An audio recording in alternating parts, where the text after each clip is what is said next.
Le fils égaré se mit donc à dire, jamais nul ne lui en avait parlé. Apostolat Time, c'est une émission de Homocélé Voice consacrée au ministère de la foi. Apostolat Time, c'est la parole de Dieu par un oint de Dieu pour le peuple de Dieu. Apostolat Time, c'est le salut. C'est le salut.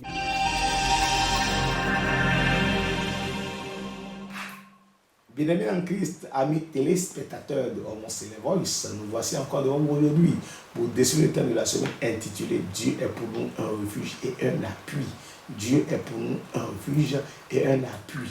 Nous allons appeler la présence de Dieu parmi nous. Jéhovah, Jésus-Christ, Saint-Michel. Dieu est tellement bon, dit le Seigneur. Manifeste-toi en nous, Seigneur. Utilise ton instrument à pouvoir annoncer, publier ta parole. Dispose les cœurs aussi à pouvoir écouter ta parole. Au nom puissant de Jésus-Christ. Amen. Amen. Amen. Au nom de notre Seigneur Jésus-Christ. Bien-aimés en Christ, amis téléspectateurs de Homocélé Voice, nous voici encore devant vous aujourd'hui pour décider le thème de la semaine intitulé Dieu est pour nous un refuge et un appui. Somme 24, verset 1er. À l'Éternel appartient la terre et ce qui renferme. Celui qui a tout créé et qui reste incréé. Le créateur de l'univers, le créateur du ciel et de la terre, le monde et tout ce qui l'habite. C'est Dieu, c'est lui. Il a créé l'homme à son image. C'est Dieu. Il a créé l'homme et tout ce qui est sur la terre. Alors, il dit qu'il est un refuge. Dieu est un refuge pour nous. Le refuge, c'est un lieu où l'on part se réfugier, où l'on part se cacher, d'accord, pour éviter les dangers. Alors, quand on parle d'appui, c'est tout support, d'accord, qui maintient l'homme ou qui maintient quelque chose. Donc, lorsque nous retrouvons la stabilité, la solidité, on peut dire un appui, on peut dire un support, un soutien. D'accord? Et quand on parle de refuge, nous pouvons dire simplement un asile, d'accord, et un abri. Alors, bien-aimés en Christ, le thème aujourd'hui nous parle de Dieu qui est un refuge, d'accord, et un appui pour nous. Pourquoi aujourd'hui Dieu qui nous a créés à notre ressemblance est encore un refuge pour nous?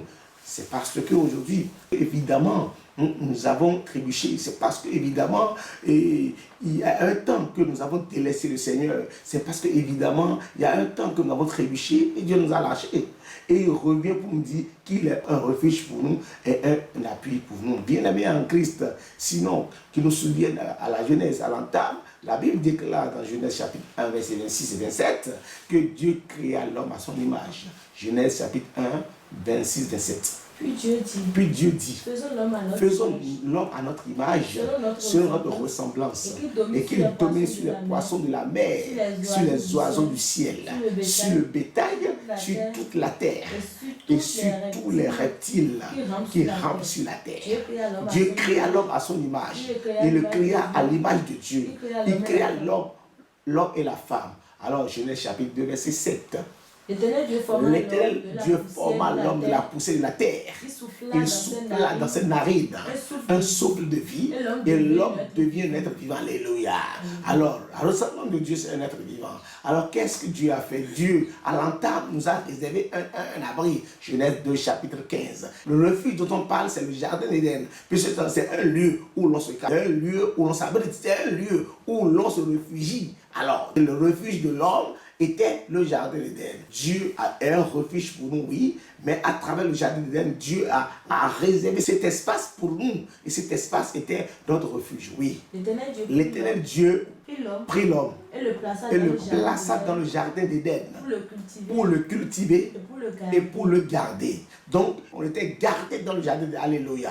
On était gardé dans le jardin d'Éden. Donc, notre refuge dans le jardin était le jardin d'Éden. Alors, qu'est-ce que l'homme a fait? Verset 24, lorsque l'homme a péché, lorsque l'homme a désobéi, lorsque l'homme n'a pas écouté la voix de Dieu, Dieu l'a chassé de ce refuge-là. Alors, oui, verset 24, Genèse 3, verset 24. C'est ainsi qu'il chassa Adam et il mit à l'orient du jardin d'Éden les chérubins qui agitent épée flamboyante pour garder le chemin de l'arbre de vie. Alléluia. Cela veut dire que l'homme a été livré à lui-même, l'homme est errant, l'homme a été livré à lui-même, le refuge, l'abri dont on se servait, d'accord, dans le jardin d'Éden, le refuge, l'asile là a été enlevé. Bien-aimés en Christ, c'est de ça qu'il s'agit. Et nous devons comprendre que Dieu nous a chassés, d'accord, du jardin d'Éden. Il nous a chassés de ce refuge-là, de cet espace, de ce lieu où l'on trouvait l'ombre de Dieu. On était l'ombre de Dieu, tel que Psaume 91, verset 1 nous dit. Vous voyez, on était à l'ombre de Dieu Tout-Puissant. On était à l'ombre, Adam et Ève étaient à l'ombre de Dieu Tout-Puissant. Mais lorsqu'ils ont désobéi, Dieu les a chassés de cette ombre-là. Il les a chassés de cet abri-là. Oui. Celui qui demeure sous l'abri du Très-Haut repose à l'ombre du Tout-Puissant. Donc, Adam et Ève étaient à l'ombre du Tout-Puissant. Vous voyez, Adam et Ève étaient à l'ombre du Tout-Puissant.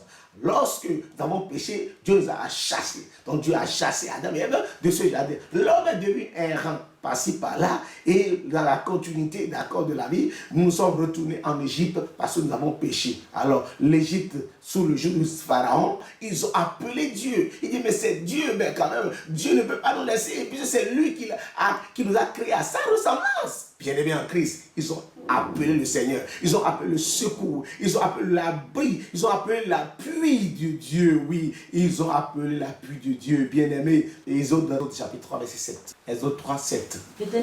L'Éternel dit, j'ai vu la souffrance du peuple qui est en Égypte, et j'ai entendu les cris que lui font pousser ses oppresseurs. Car je connais ses douleurs. Je suis descendu pour le délivrer de la main des Égyptiens, et pour le faire monter. Donc l'appui est venu nous délivrer. L'appui, le soutien est venu nous enlever de la main des Égyptiens. Bien-aimés en Christ. Alors il a déployé un serviteur qui s'appelle Moïse. Exode chapitre 4, verset 10. Moïse dit à l'Éternel, ah Seigneur, je ne suis pas un homme qui ait la parole facile, et ce n'est ni d'hier, ni avant-hier, oui, ni même depuis que tu parles à ton serviteur, car j'ai la bouche et la langue embarrassées. Alors l'Éternel dit, qui a fait la bouche de l'homme? Donc l'Éternel maintenant, alors veut utiliser, d'accord, il veut utiliser Moïse pour quoi? Pour faire un prodige. Il veut utiliser Moïse, d'accord, comme un appui pour pouvoir enlever, pour pouvoir faire sortir les enfants d'Israël de la main des Égyptiens. Exode chapitre 5, verset 1er. Moïse et Aaron se rendirent ensuite auprès de Pharaon et lui dit, ainsi parle l'Éternel, le Dieu d'Israël, laisse aller mon peuple pour qu'il célèbre au désert une fête en mon honneur. Alors, oui, allez-y. Pharaon répondit, qui est l'Éternel pour que j'obéisse à sa voix en laissant aller Israël, parce que je ne connais point l'Éternel, et je ne laisserai point aller Israël, parce que Israël était sous la domination des Égyptiens. Alors, ils étaient à l'esclavage. Maintenant, le dominateur ne voulait plus alors laisser les enfants d'Israël. Oh, ils ont imploré Dieu, ils ont appelé l'abri. Ils ont appelé le secours. Ils ont appelé l'asile. Bien-aimé en Christ. Verset 1er de Exode 6. Alors l'Éternel dit à Moïse, tu verras maintenant ce que je ferai à Pharaon.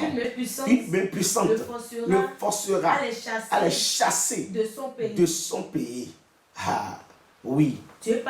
Alors Dieu parla à Moïse et lui dit, je suis l'Éternel. Exode chapitre 7, verset 1er. L'Éternel dit à Moïse, vois, je te fais Dieu pour Pharaon. À partir de cet instant, je te fais Dieu pour Pharaon. Je t'investis Dieu pour Pharaon. Je te fais Dieu. En ce moment, tu portes le nom de Dieu et tu vas faire Pharaon pour pouvoir délivrer, alléluia, pour pouvoir délivrer les enfants d'Israël de la main de Pharaon, alléluia. Alors oui, Toi, tu diras tout ce que je tu te diras donnerai, tout ce que je te donnerai. Et Aaron, ton frère, parlera à Pharaon pour qu'il aller laisse aller les enfants d'Israël hors de ce pays. Alléluia. Et c'est ainsi que Dieu agit à bras puissant pour pouvoir faire sortir les enfants d'Israël. Comme nous le savons, lorsque nous lisons Exode 14, verset 22, etc. Mais qu'est-ce qui s'est passé? Les enfants d'Israël ont eu la victoire sur l'ennemi. Les enfants d'Israël ont eu la victoire, d'accord, sur l'ennemi. Si vous voulez, Exode 14, oui, verset 22. Les enfants d'Israël entraient au milieu de la mer à sec. Et les eaux formaient comme une muraille à leur droite et à leur gauche.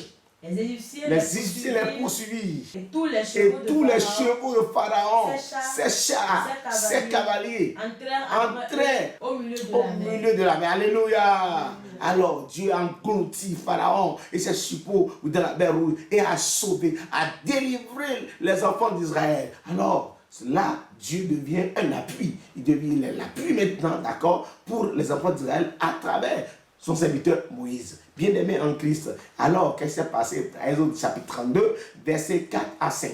Exode chapitre 32, verset 4 à 5. Lorsque Moïse était allé vers l'Éternel pour prendre quoi? Pour prendre les commandements, les ordonnances depuis chez son Créateur. Qu'est-ce qui s'est passé? Qu'est-ce qui s'est passé? Oui, Exode chapitre 32, verset 4 à 5. Allez dans le verset 3 d'abord. Verset 3. Et tous ôtèrent les anneaux d'or qui étaient à leurs oreilles. Et ils les apportaient à Aaron. Il les reçut de leurs mains, ôta leur dans le moule, et fit un veau en fonte.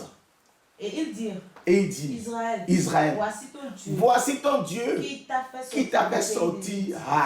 Alors, ça veut dire que le peuple de Dieu, alors, commençait par maintenant s'entêter. Ils avaient le cœur dur. Ils ont oublié leur refuge. Ils ont oublié leur appui. Celui-là, d'accord, qui les a appelés, celui-là qui les a sauvés. Les enfants d'Israël ont encore oublié ce que Dieu leur a fait.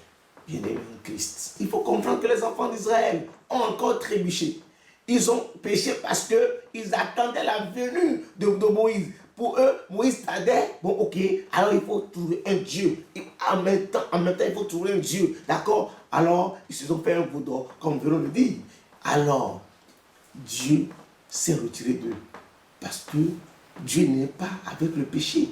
Dieu, quand le péché est là, Dieu s'écarte. L'arbre s'écarte. L'arbre là, ça dit, s'enlève automatiquement. Parce que le péché est là. Ils ont quoi? Ils ont fait un veau d'or. Alors Dieu les a laissés.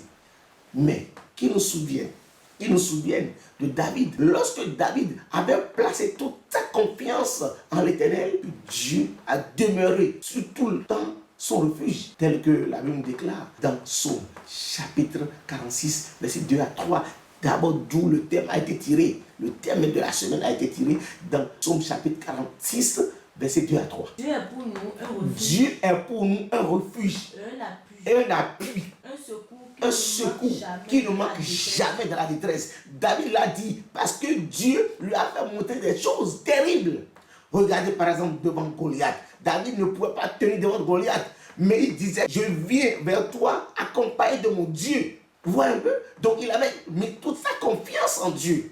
C'est de ça qu'il s'agit. Il a mis toute sa confiance en Dieu. C'est pourquoi il nous dit dans Psaume 118, verset 9. Qu'est-ce que David nous dit dans Psaume 118, verset 9? Il avait mis toute sa confiance en Dieu. Il sait que quand quelqu'un en Dieu, il trouve un asile. C'est de ça qu'il s'agit.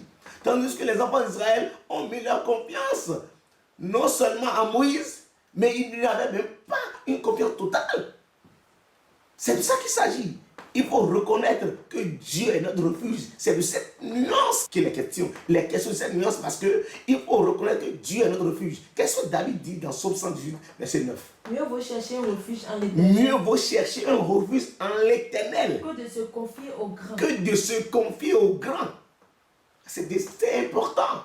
Les enfants d'Israël ont confondu. Ils ont une confusion dans la tête. Puisque Moïse tardait. Moïse était presque leur Dieu. Non.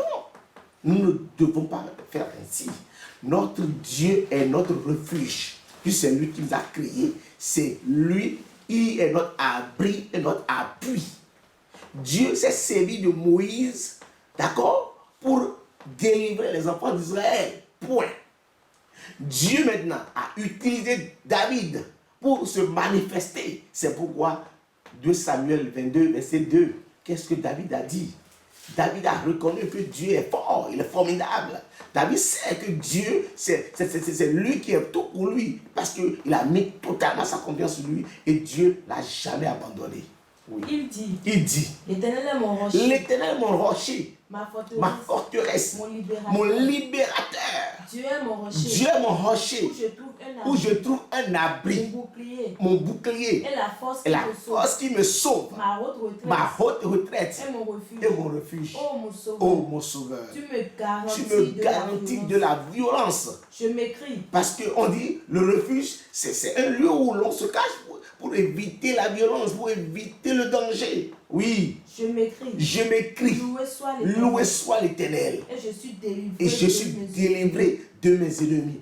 Alors que quand on prend de l'entièreté des enfants d'Israël, ils ne se sont pas confiés à Dieu. Parce qu'ils ont murmuré, ils se sont lamentés, ils n'ont pas connu la grandeur de Dieu, alors que c'est devant eux que Dieu a fait tout ce miracle et ce prodige-là. Bien-aimé en Christ.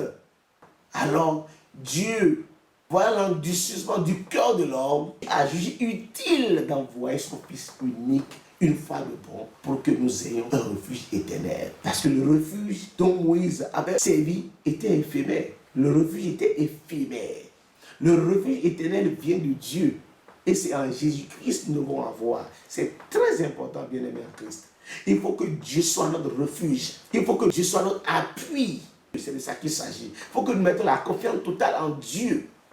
C'est pourquoi Ésaïe 53, versets 6 à 8 nous dit quelque chose. Ésaïe 53, 6 à 8. Nous étions tous errants comme des brebis. Nous étions tous errants puisque Dieu, nous avons péché. Nous sommes devenus maintenant errants. Oui. Chacun suivait sa propre voie. Chacun suivait sa propre voie. Pour David, il s'est confié à Dieu. Mais pour les autres qui n'étaient pas comme David, ils se sont fait leur voie. C'est de ça qu'il s'agit. Les autres qui n'avaient pas la confiance en Dieu, qui murmuraient, qui ronchonnaient, qui doutaient encore sur Dieu. Et l'Éternel a fait Qu'est-ce que l'Éternel a fait? L'Éternel a fait tomber, a fait retomber sur lui l'iniquité de nous tous une fois de bon. Il a été maltraité, opprimé. Alors, il a été maltraité, opprimé. Il n'a pas ouvert la bouche. Semblable à un agneau. Qu'on mène à la boucherie. À une brebis muette. Alors, c'est qui? C'est Jésus-Christ qui est venu, d'accord, mourir une fois de mort pour nous, pour expier nos péchés. Alors, Pierre nous dira dans 1 Pierre 2, verset 25, il reprend 1 Pierre 2, verset 25. Oui, pour dire car nous étions comme des brebis errantes. Mais maintenant, vous êtes retournés vers le pasteur. Et le gardien de nos âmes, qui est le Christ. Donc nous avons retrouvé notre refuge, bien-aimé en Christ. Le refuge est en Dieu. Le refuge est en Dieu. Ce n'est pas dans un homme. David a été clair. Il dit, mieux vaut un refuge dans l'Éternel que de chercher des refuges dans l'homme. Mieux vaut chercher en l'Éternel des refuges que de se confier en l'homme. Bien-aimé en Christ, il faut savoir que nous devons rechercher le refuge en Dieu. C'est de ça que c'est. Et c'est d'ailleurs ce que le terme dit. Dieu est notre refuge et un appui. Ah oui, c'est très important. Qu'est-ce que la parole de Dieu nous dit dans 2 Corinthiens chapitre 3, versets 14 à 16? Mais ils sont devenus durs. Ils sont devenus durs d'entendement. Car jusqu'à ce jour, le même voile demeure quand ils font la lecture de l'Ancien Testament. Jésus est déjà venu pour nous sauver. Donc, nous ne pouvons plus faire la lecture de l'Ancien Testament. Le refuge maintenant là, c'est en Dieu. Puisque l'autre refuge était passager. Le refuge de Moïse était un refuge passager. C'était un refuge terrestre. Alors, Jésus-Christ nous a amené le vrai refuge. Dieu nous a amené en Jésus-Christ le vrai refuge. C'est de ça qu'il s'agit. Le vrai appui. L'appui là, ce ne serait pas plus sur quelqu'un d'autre, mais sur son Fils unique. C'est de ça qu'il s'agit. Oui. Et il ne se lève pas. Il ne se lève pas. Parce que c'est en Christ qu'il Parce que c'est en Christ qu'il disparaît. Jusqu'à ce jour. Jusqu'à ce jour. Quand on lit Moïse. Quand on lit Moïse. Un voile est jeté sur le cœur. Un voile est jeté sur le cœur. Quand on lit Moïse, un voile est jeté sur le cœur. Quand nous nous confions en Moïse, nous avons le voile devant nous. Et en ce moment, nous n'avons qu'un refuge passager. Le refuge était un refuge un refuge passager qui était un refuge en Moïse. Oui. Mais lorsque les cœurs se convertissent au Seigneur. Mais lorsque les cœurs se convertissent en l'Éternel. Le voile est ôté. Le voile est ôté. Lorsque nous convertissons, lorsque nous avons notre foi en Jésus-Christ, le voile est ôté. En ce moment, nous avons la liberté. En ce moment, nous avons la réussite. En ce moment, nous avons la victoire. En ce moment, nous avons la protection totale. Bien-aimés en Christ, aujourd'hui, qu'est-ce que nous constatons dans l'Église céleste? Quand le terme dit que Dieu est notre refuge et un appui, cela veut dire que nous devons totalement avoir confiance en Dieu et nous devons mettre notre confiance en Dieu, notre foi en Dieu. Et nous ne devons même pas douter de lui.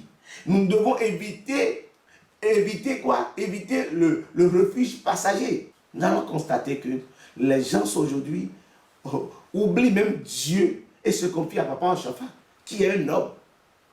Papa Achafa, qui est un homme, on se confie à Papa Achafa. On se dit que sans avoir prié sur la tombe de Papa Achafa, on ne peut rien avoir.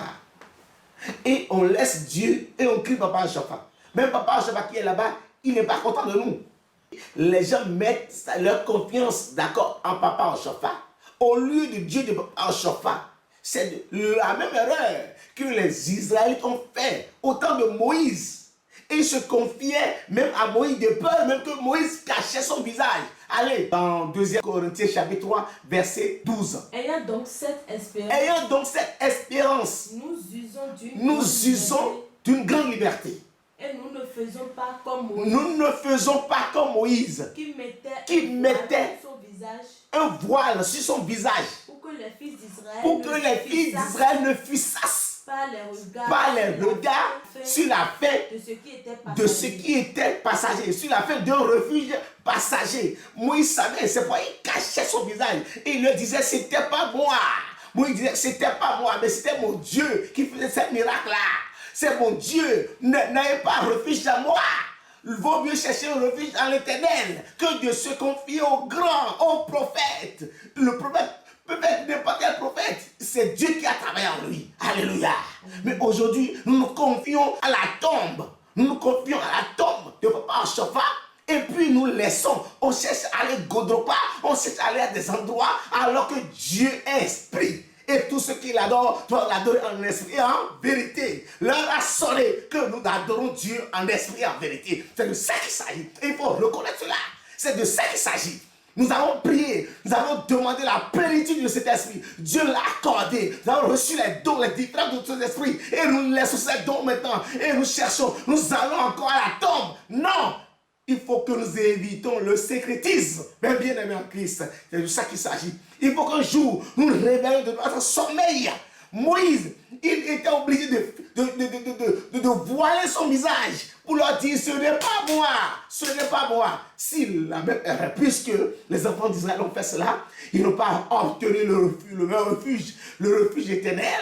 Et Dieu a envoyé son Fils unique pour dire, désormais, c'est à travers mon Fils que vous aurez le refuge. Continuez la lecture dans le verset 16. Mais lorsque les cœurs se convertissent au Seigneur, le voile est ôté et nous avons quoi? Allez-y, et nous avons la liberté. Allez-y. Or, le Seigneur c'est l'Esprit. Le Seigneur c'est l'Esprit. Et c'est cet Esprit que nous avons reçu le jour de la Pentecôte. Le Seigneur c'est l'Esprit. Et là où est l'Esprit du Seigneur, là est la liberté. Et lorsqu'il y a la liberté, nous avons un refuge. Lorsqu'il y a la liberté, nous avons un appui. C'est de ça qu'il s'agit. Bien aimé en Christ, il faut que nous séparons les choses. Il faut que nous évitons la confusion dans notre tête. La conviction est que le Dieu de Papa Shapha, c'est lui-là qui nous a sauvés et non Papa Shapha. Papa Shapha ne sera même pas content que nous nous adossons à lui parce que Moïse refusait aussi cela. Si Moïse a refusé, pourquoi Papa Shapha ne refusera-t-il pas? Vous allez savoir que lorsque le moment est venu pour que Moïse meure, qu'est-ce qui s'est passé? Dieu même a caché le corps de Moïse. Deutéronome chapitre 34, versets 5 à 6. Qu'est-ce qui s'est passé? Parce que Dieu, il lit les cœurs, il sonde les cœurs et les reins. Il sonde les cœurs. Il savait que si réellement il laissait le corps de Moïse, ce serait autre chose. Ce serait de la débandade, ce serait de la domination, ce serait de l'idolâtrie. Je vais laisser totalement Dieu au profit de Moïse. Alléluia. Oui. Moïse, serviteur de l'Éternel, mourut là, dans le pays de Moab, selon l'ordre de l'Éternel. Et l'Éternel lui-même prend sa main pour l'enterrer et le cacha à la face des enfants d'Israël. Merci. Et personne ne vit le corps de Moïse. Oui. Mais aujourd'hui, Dieu nous a fait grâce de voir le corps de Papa Shapha. Et maintenant, on reprend les mêmes bêtises alors. Dieu a vu ça, c'est pourquoi il a caché le corps de Moïse. Mais aujourd'hui, la grâce est pour nous. On a laissé le corps, on a laissé la tombe, on a le corps de Papa Shapha et on se contente maintenant du corps et on laisse Dieu qui est en haut. On se concentre du terrestre et on laisse le céleste. Alléluia. Non, détrompons-nous.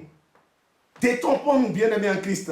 Continuez toujours dans le verset de 2 Corinthiens 3. Oui, 2 Corinthiens 3, continuez dans les versets qui suivent. Rapidement. Vous allez comprendre que c'est l'esprit que nous avons reçu là. Cet esprit, c'est ça qui déjà est notre appui. Oui. Nous tous qui. Le visage découvert. Contemplons comme dans un miroir la gloire du Seigneur. Nous sommes transformés à la même image. De gloire en gloire. Comme par le Seigneur. Alléluia. Nous avons déjà reçu l'esprit. Et la Bible déclare que l'heure viendra et nous allons adorer en esprit et en vérité. Bien-aimés en Christ, contentons-nous de notre appui qui est Dieu et oublions tout ce qui est terrestre, car la Bible déclare que nous devons avoir les yeux rivés sur le Christ. Colossiens 3, verset 2. Affectionnez-vous aux choses d'en haut. Papa Shapha n'est plus sur terre, il est en haut. Si vous voulez appeler son Dieu, le Dieu de Papa Shapha, c'est lui, il est en haut, il n'est plus sur la terre. Que cherchons-nous alors à la tombe de Papa Shapha? Pour faire la nuance des choses, on peut nous appeler, on peut nous dire, allez prier là-bas, d'accord, mais ne faisons pas un culte. Ne faisons pas un culte individuel. Ne faisons pas de l'idolâtrie. Ne faisons pas de syncrétisme. C'est de ça qu'il s'agit. On peut aller, parce que c'est notre papa à nous. Ok, aller vers sa tombe et prier, c'est tout. Mais il ne faut pas que nos cœurs, c'est-à-dire se convertissent vers ce lieu. Il ne faut pas que nos cœurs soient détournés vers ce lieu. C'est Satan qui fait ça. Et nous allons commencer de l'idolâtrie, ce que Dieu est. Donc, affectionnons-nous aux choses d'en haut et non à celles qui sont sur la terre. Car vous êtes morts. Car nous sommes morts et notre vie est tachée avec Christ en Dieu. Alléluia. Alors, lorsque nous avons fini tout ça là maintenant, nous devons rendre compte à Dieu. Est-ce que réellement, lorsque Dieu nous a envoyés sur terre, est-ce que réellement nous avons pris appui sur Dieu? Est-ce que réellement c'est Dieu qui est notre support? Est-ce que Dieu qui est notre appui, notre soutien, notre refuge? Ou nous sommes allés vers les grands de ce monde, vers les prophètes, ou vers... C'est ça. Nous nous rendons compte. Qu'est-ce que Matthieu 7, verset 22 nous a dit? Matthieu 7, verset 22. Plusieurs me diront en ce jour-là. Seigneur, Seigneur. N'avons-nous pas prophétisé en ton nom? Tu as utilisé le nom de Dieu, mais tu t'es contenté des hommes. Tu t'es adossé aux hommes. Tu t'es adossé à l'idolâtrie. Tu t'es adossé au syncrétisme. Oui, Dieu n'est pas là. Détrompons-nous. Oui. N'avons-nous pas chassé des démons par ton nom? Oui. Nous l'avons fait, mais nous n'avons pas notre cœur à toi. C'est de ça qu'il s'agit, oui. Et n'avons-nous pas fait beaucoup de miracles par ton nom? Et n'avons-nous pas fait beaucoup de miracles par ton nom? Oui. Alors, je leur dirai ouvertement. Je ne vous ai jamais connu. Retirez-vous de moi. Retirez-vous de moi. Vous qui commettez l'iniquité. Alléluia. C'est de ça qu'il s'agit. Vous qui commettez de l'idolâtrie, retournez-vous de moi. Parce que C'est le cœur que Dieu voit. Dieu voit le cœur. Ils sont les cœurs. On peut dire à quelqu'un, va prier sur la tombe de ton papa à Chapa et demande ce que tu veux. Tu iras en France, tu iras à tel endroit, tu vas reçu à ton examen. C'est ça c'est de façon éphémère. Mais quand tu comptes, c'est-à-dire que tu prends cela, tu le constitues cela comme un culte en toi, Dieu sont les cœurs. C'est de l'idolâtrie. Que Dieu nous pardonne. Que Dieu nous évite de cette syncrétisme dans l'église. Et que ce pourquoi l'église est venue, Dieu a dit à papa Chapa, je vais te faire construire une église dans laquelle on adorera Dieu uniquement que Dieu. Et on se confiera à Dieu. On a la foi en Dieu pour être sauvé au dernier jour. C'est ça. Et l'église va purifier le monde entier. C'est de ça qu'il s'agit. Non, avoir la foi en Dieu. Donc, chercher Dieu comme refuge et un appui. Et ne pas aller vers les idoles. Parce qu'aujourd'hui, on se dit qu'on ne va pas vers les idoles. Mais bizarrement, nous sommes en train de nous constituer des idoles comme Aaron s'est constitué un veau d'or. C'est de ça qu'il s'agit. Alors, on n'est pas allé chercher des dieux étrangers et des Égyptiens qu'on sort. Mais il s'est constitué immédiatement un veau d'or. Le fait d'aller tous les jours et notre cœur, aujourd'hui on devrait aller, c'est comme si qu'on allions là-bas, on va mourir ou on va perdre la force. C'est de ça qu'il s'agit. Donc, évitons cela. De constituer notre cœur, que notre cœur ne se convertisse pour que nous soyons dans les jours rejetés. Que Dieu nous pardonne, Amen. Que Dieu nous réveille de ce sommeil-là et que nous ayons la vie. Que l'Esprit, le Consolateur, nous guide. Que l'Esprit, le Consolateur, nous vivifie. Qu'il soit réellement notre guide. Qu'il soit notre guide comme la Bible l'a dit. Pour que nous ne trébuchions pas. Le seul Dieu en qui nous devons porter notre attention. Dans notre cœur, notre refuge, c'est notre appui même, c'est le Dieu Tout-Puissant, créateur du ciel et de la terre. Dieu d'Abraham, d'Isaac et de Jacob, Dieu de papa en Chapa, que Dieu nous bénisse au nom puissant de Christ. Amen. Jéhovah, Jésus-Christ, Saint-Michel, Dieu est tellement bon. Assiste-nous, montre-nous la bonne voie, enseigne ta voie. Pour que nous ayons la réhausse, pour que nous ayons réellement toi, et toi seul comme refuge, comme abri, comme appui, pour que nous soyons réellement sous ton abri pour obtenir la vie éternelle. Au nom puissant de Christ. Amen. Amen. Amen. Au Seigneur Jésus-Christ. Alléluia.